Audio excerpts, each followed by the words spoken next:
The following is a special presentation of Tony Kurre Radio.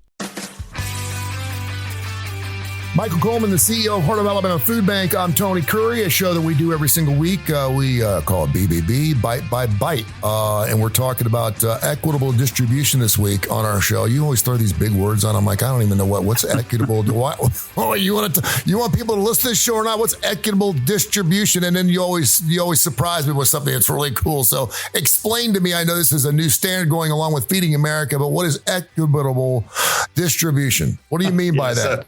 Equitable distribution. Yeah. So, first of all, I'm not smart enough to come up with that term on my own. I'm only use that term because Feeding America uses that term. But the idea is, so this is a new standard under Feeding America, and it's really important because it kind of shows beyond we just source food and give it out to people. There's really a lot of strategic thinking that goes on beyond that. And so I'll give you an example. So we have, the 35 counties we're responsible for. And the old standard used to be you would measure the amount of food insecure people per county, and then you would determine the number of pounds needed to serve that many in the population. And so it may break out like, okay, they have 2,000 food insecure people in this county, and the goal is 40, let's just say, I'll make it easy, 50 meals per person in need. So if there's 2,000 you need, and you got 50, that's 100,000 meals per quarter. Mm-hmm. So, and that breaks out, 1.2 pounds is considered a meal. How we convert that to meal. So ultimately, it used to be that if you get that amount of poundage and meals to a county, you were considered, okay, you've met the goal, and you were kind of in a green standard. So it was a metric. Well, coming along, you look at a county and you go, wait a minute. And I like to use my home county of Butler County in Alabama. So I'm born and raised in Greenville, and Greenville is the county seat. And where most of the population in the county reside. Now, it's still a town of, 7,000 people. So it's not a big place. But primarily our agency support is there. So we could get, let's say, the amount of food.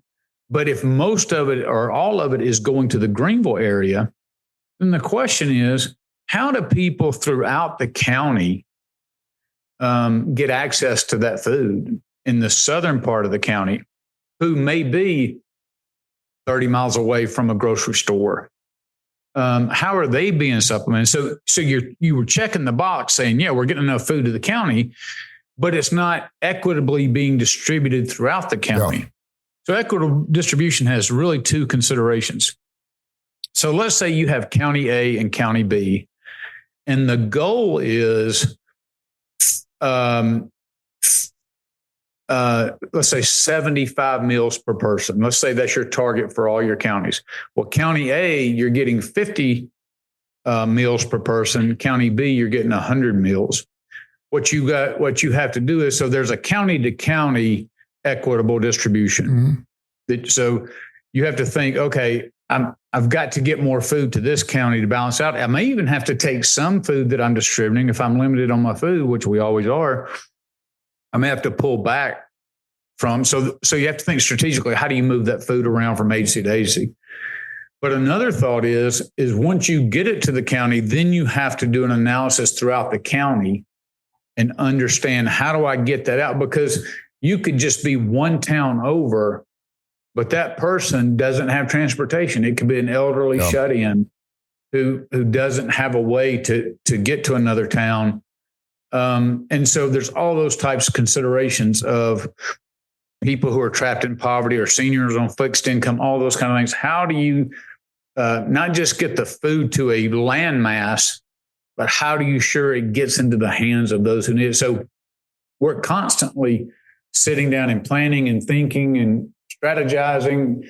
And so really what we do is what's called a service area assessment to kind of see where our assets are aligned, and we try to create assets in food deserts that are not a lot of assets, so that when we do distributions, it gets into those hands and better. So I look at all the things we do, like mobile pantries and mobile markets, things like that, county resource efforts. I look at those as tools in our tool bag. And so, sometimes when we look and we're like, hey, there's no agency there in this large area. So you're like, okay, how do we get support there? Well, if there's not a church to support it, do we use it? Is there a school out there and set up a school pantry?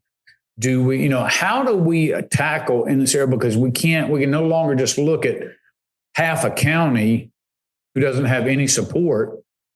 We have to fight to get that and work aggressively to get some type of food access in that area for those people. Let me ask you this.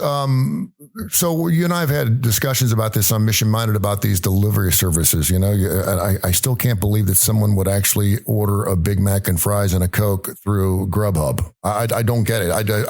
If you're ordering something from Fleming's or an entire meal for something and you want to stay in and it's snowing or something, I get it. But I mean, to order a $3 or $4, why in the hell would you go to Waiter to get Taco Bell? It doesn't, and I know what happens because I've been to Zaxby's and I see people walking off using the shelves. And first of all, I'm thinking, how can that make any money? And people always talk about how broke they are, yet they're willing to spend another $6 for delivery, because I've been ordering pizzas all my life, and you give a tip, and that's what they make their money out of. So with the growth of that culture and industry as we know it, and the other thing is, I see Kroger trucks. I know there's no Krogers here. There are Kroger trucks everywhere. And there's people are like, what are these Kroger trucks? They're delivering groceries and they don't even have stores here. And I'm wondering how can that be fiscally responsible? How can they be making money today? Is there any way to tie into these services as a corporation, as an industry that obviously has a very difficult time reaching to the masses? But now I realize in some cases, Kroger's may not deliver to Greenville. They may go, that's outside of our area. So it's one of the number one challenges in feeding America. If you live in Atlanta, if you live in the larger cities, food banks oftentimes, like with the senior supplement packages and stuff like that, they can set those up and partner with DoorDash and Grubhub and stuff like that. Even DoorDash came out as a company back during the pandemic and said, hey, we're going to donate money that you can then use to use DoorDash services. Or if they did a DoorDash service for a food bank with a delivery, it was free to us, but the company would pay the driver or whatever. The problem is, and I've discussed this when we talk about food as medicine, is when you go out to these small towns, a county will have less than 10,000. So if they're 20% food insecure, so you say 2,000 people, how do you get food in the hands of those people who may not be able to do it? Now, of course, all 2,000 are not going to need home delivery and stuff like that. But for those who are the most who are maybe under hospice care, or maybe elderly, or going through some cancer treatment, something, and maybe they don't have the resources to get out and all that and have emergency care, something like a Meals on Wheels would do. But see, Meals on Wheels is limited because, they have a route and they go, down the street. But when you put them out in a spaced out county, it doesn't have the same effect. Yeah. So we're working on that with our Food as Medicine. We're putting together a rural delivery service, but it's going to be one that you can put into a routing formula. It's not going to be 1,000 in a county or something like that. It's going to be a very select people, because nobody's been able to uncover exactly what that looks like and how to do that. I mean, it's just so expensive. If you have 10 people scattered out through a county doing a delivery twice a month to them, it's just costly. You got to pay the driver, you got to pay the insurance, the gas, not to mention the food that you're delivering. All of that, insurance benefits, all that gets very expensive. So sometimes you just got to figure out other ways. But anyway, we're doing everything we can and invoking every strategy we can think of how to equitably distribute the food that we have, to get it in the right hands in the right amount of time so that our citizens who are battling food insecurity and hunger can most benefit. And that's how you dress up equitable distribution. That's right. Michael Coleman, great job. Thank you, my man. That's Bite by Bite. We'll do it again next week. Sounds good. This has been a special presentation of Tony Curry Radio.